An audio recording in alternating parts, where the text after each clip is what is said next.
Imagine you and four friends decide to open a lemonade stand. It costs $100 to get started for the stand, the lemons, the sugar, the cups. None of you has $100 alone, so you each put in $20. Congratulations, you just did the same thing that happens on Wall Street every single day. You bought stock.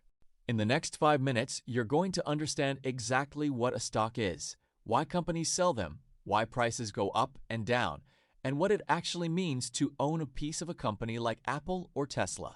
What ownership actually means. So back to the lemonade stand. You and your four friends each own 20% of the business. If the stand makes $50 in profit this week, everyone gets their fair share, $10 each. That's the core idea behind a stock. It's a small slice of ownership in a company, split into pieces called shares. When a company is small, like your lemonade stand, ownership is easy to track, just 5 friends and a notebook. But what happens when a company gets huge? When it needs millions or billions of dollars to grow? That's where the stock market comes in. Why companies sell stock. Let's say your lemonade stand is a hit. You want to open 100 stands across the city. That takes real money, way more than 5 friends can chip in. So you do what big companies do. You sell pieces of ownership to the public. Instead of 5 shares, you might create 1,000 shares. Each share represents a tiny fraction of the company. People who believe your lemonade empire will succeed buy those shares. In exchange, you get the cash to expand, and they get a stake in your future profits. This is exactly what happens when a company goes public through something called an IPO, an initial public offering. It's the moment a private company opens itself up to outside investors for the very first time. How you make or lose money. Once you own a share, there are 2 main ways it can make you money. Number 1, the share price goes up. If your lemonade stands start selling out every day, more people want in. They want to own a piece of that success. When more people want to buy than sell, the price of each share rises. If you bought your share for $10 and it's now worth $15, you could sell it and pocket the difference. Number 2, dividends. Some companies, once they're big and stable, share their profits directly with shareholders, kind of like getting a little check just for owning the stock. Not all companies do this.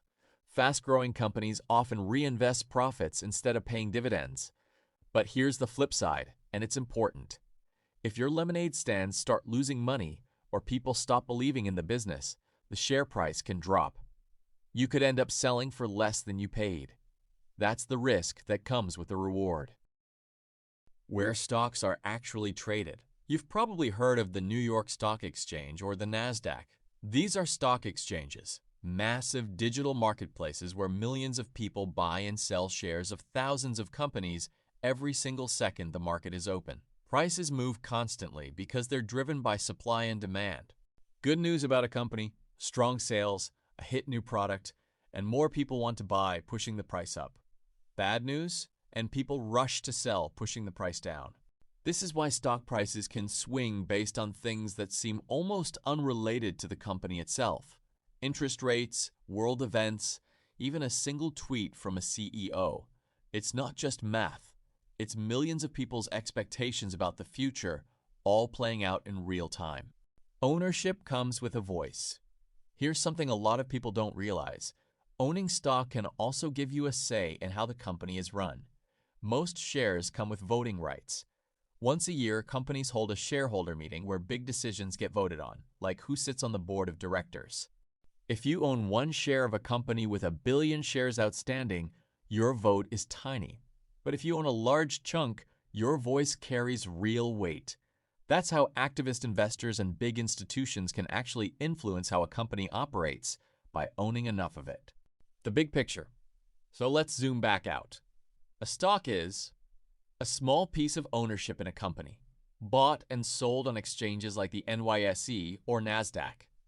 A way for companies to raise money to grow, a way for you to potentially profit through price growth or dividends. But also a risk, because value can go down, not just up.